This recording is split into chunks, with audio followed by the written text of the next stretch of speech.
ये क्या, ये कौन सा नजारा देखने को बोकारो स्टील सिटी में मिल रहा है, जहां दे दनादन चल रहा है।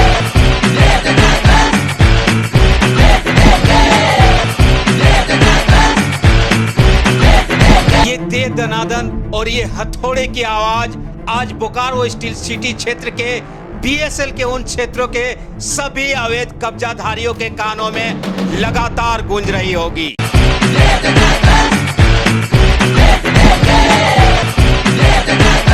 जी हाँ, ठीक सुना आपने। यह चेतावनी है बोकारो स्टील सिटी में हर उस अवैधधारी लोगों के लिए जिसने बीएसएल के पानी पे कब्जा किया है, जिसने बीएसएल के जमीन पे कब्जा किया है, जिसने बीएसएल के बिजली पे कब्जा किया है। से अवैध कब्जाधारियों पर बीएसएल का यह हथौड़ा पड़ना शुरू हो गया है।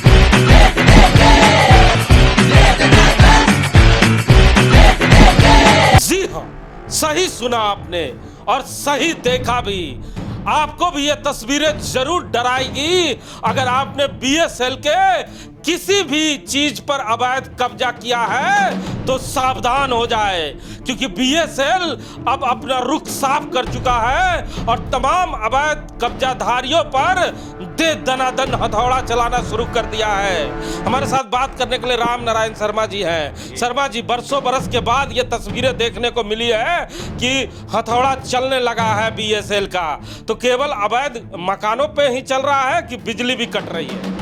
हिमांशु जी, ये लगातार आप देख रहे थे कि बीएसएल का नगर सेवा भवन जब से अधिकारियों का ट्रांसफर हुआ, स्थानांतरण हुआ, उसके बाद से ही बीएसएल के सभी क्षेत्रों में ये तस्वीर नजर आ रही थी। इससे पहले आप देख रहे थे कि जेसीबी चल रही थी, अब हथौड़े चल रहे हैं वैसे अवैध कंस्ट्रक्शन पर जो बीएसएल की जमीन में बनाए गए हैं, और वैसे अवैध दुकानों पर जो बीएसएल की जमीन में बनाकर बीएसएल की अवैध बिजली को चुराने का काम कर रहे हैं। उनकी बिजलियां भी चुन चुन कर काटने का काम बोकारो स्टील प्लांट का नगर सेवा भवन लगातार कर रहा है, जिसकी तस्वीर आप देख रहे होंगे। ये जो तस्वीरें आप देख रहे हैं जो टीवी स्क्रीन पे आपके सामने है, इनमें आप देख रहे होंगे फ्रिज लगे हुए हैं, दुकान में अच्छी खासी सामान रखी हुई है और पूरा दुकान रोशनी से चमक रहा है। लेकिन किसी ने नहीं सोचा होगा कि ये अवैधधारी लोग हैं जिन्होंने बीएसएल की चोरी की बिजली जलाई है। नहीं, बिल्कुल, ये आप देख रहे होंगे कि बीएसएल की जिस भी सड़क से आप गुजरेंगे उस सड़क के किनारे इसी तरह चकाचौंध वाली दुकानें आपको नजर आ जाएंगी। और वर्तमान परिस्थिति में हम जिन दुकानों को दिखा रहे हैं ये बोकारो के सेक्टर 12 इलाका का है, जहां पर इस तरह की दर्जनों दुकानों पर बीएसएल का हथौड़ा चला है। और वैसे जो अवैध दुकानें हैं जिस पर बीएसएल की अवैध बिजली का कनेक्शन है, उन्हें पूछ कर बीएसएल के अधिकारी और उनके सुरक्षा प्रहरी बिजली को भी काटने का काम उस क्षेत्र में लगातार कर रहे हैं, चाहे दिन हो या रात हो। हिमांशु जी, क्या माना जाए, राम मंदिर हो, चाहे सेक्टर 4 हो, चाहे 1B हो, चाहे 9 हो, 8 हो, 12 हो, जहां पर फुटपाथ पे दुकानें जो सजाकर और बीएसएल की बिजली चुराकर लंबे समय से मजा मार रहे हैं, ऐसे दुकानदारों को अब सावधान हो जाना चाहिए।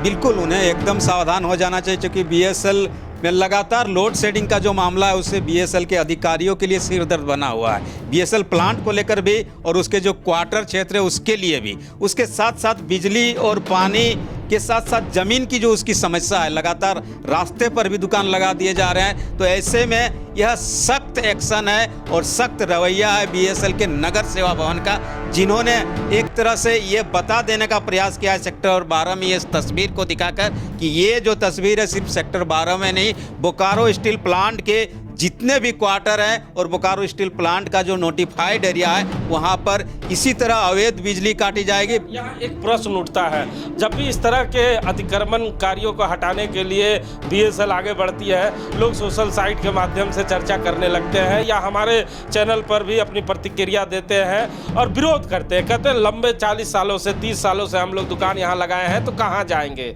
तो 40 साल से दुकान लगाने का मतलब ये है कि बीएसएल की बिजली आप 40 साल से चुराते रहे। जी बिल्कुल, ये तो तस्वीर वो उनकी खुद बता रही, वो जब बता रहे कि मैं बरसों से रह रहा हूँ। इसका मतलब बरसों से इस तरह आप बोकारो स्टील प्लांट की बिजली का और दूसरी चीज़ों का उपयोग कर रहे हैं, यानी आप खुद स्वीकार कर रहे हैं कि आप गलत कर रहे हैं, और जो भी गलत चीज़ है उसको गलत ही कहा जाए, चाहे किसी भी क्षेत्र में आप कीजिएगा। तो सुने ना आपने, हम बार बार कह रहे हैं कि बीएसएल में निजाम बदल गया है। अब बीएसएल के वो भ्रष्ट अधिकारी उस टेबल से गायब हो चुके हैं और उस टेबल पे कई नए पदाधिकारी आ चुके हैं, जिनके आने के बाद 10 साल, 12 साल और 15 साल पुरानी फाइलों को खंगालना शुरू कर दिया है बीएसएल ने। और उसके बाद बोकारो स्टील सिटी में अवैधधारी, कब्जाधारी लोगों पर कार्रवाई करनी बीएसएल ने शुरू कर दिया, जिसके बाद बोकारो में खलबली मच गई है। इसीलिए हम कह रहे हैं कि दे दनादन शुरू हो चुका है।